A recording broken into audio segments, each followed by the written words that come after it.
السلام علیکم ورحمۃ اللہ وبرکاتہ۔ الحمد للہ رب العالمین والعاقبۃ للمتقین والصلاة والسلام علی رسولہ الکریم، اما بعد۔ عن ابی ذر رضی اللہ عنہ قال لی رسول اللہ صلی اللہ علیہ وسلم اتقوا اللہ حیث ما کنتم واتبعوا السیئۃ الحسنہ تمحوها وخالق الناس بخلق حسن۔ حضرت ابو ذر رضی اللہ تعالیٰ عنہ کہتے ہیں، رسول اللہ صلی اللہ علیہ وسلم نے ارشاد فرمایا، تم جہاں کہیں بھی رہو اللہ تبارک و تعالیٰ سے ڈرتے رہو۔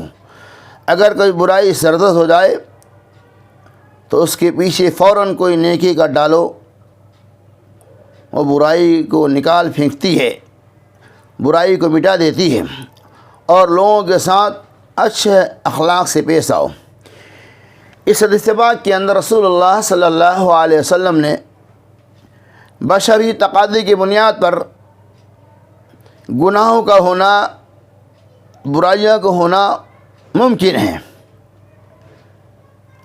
آپ صلی اللہ علیہ وسلم نے اس کے ازالے کے لیے فرمایا کہ جہاں کہیں بھی وہ اللہ سے ڈرو، اور اگر تم سے کوئی برائی سرزد ہو جائے فوراً اس کے بعد نیکی کر لو، فوراً اس کے بعد صدقہ و خیرات کر لو، اس لیے کہ صدقہ و خیرات نیکیوں کو یا ایسی نیکیاں ہیں جو برائیوں کو مٹا دیتی ہیں۔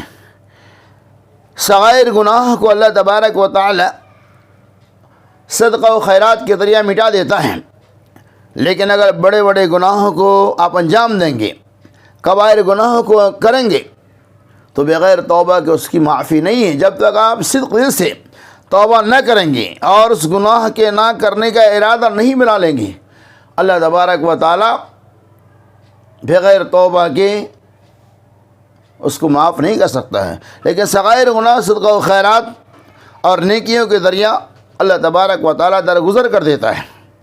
آپ صلی اللہ علیہ وسلم کہ وضو کے قطرات کے ذریعہ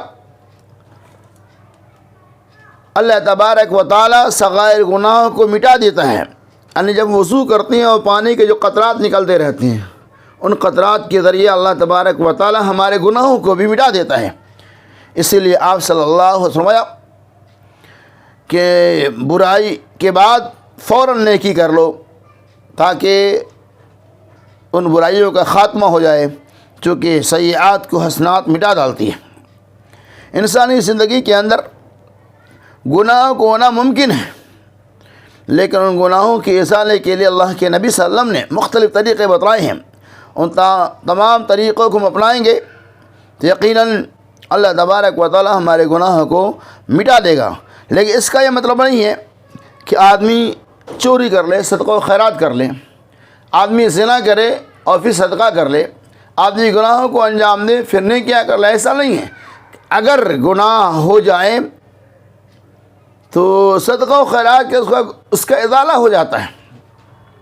یہ نہیں کہ جان بوجھ کے گناہ کرو اور پھر نیکی کر لو اللہ معاف فرمائے، ایسا نہیں، بلکہ بشری تقاضے کی بنیاد پر جو گناہ ہو جائے یقیناً ان گناہوں کو، ان سیئات کو حسنات میں نہ ڈالتی ہے۔ اسی لیے آپ صلی اللہ علیہ وسلم وَأَتْبِعِ السَّيِّئَةَ الْحَسَنَةَ تَمْحُوهَا کہ جب گناہ ہو جائے، برائیوں کا صدور ہو جائے تو نیکیاں کر لو، چونکہ نیکیاں ان برائیوں کو مٹا ڈالتی ہیں۔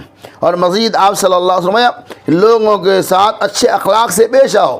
اچھا اخلاق میں انسانوں کو گناہوں، جراثیم اور برائیوں سے محفوظ و مامون رکھتا ہے۔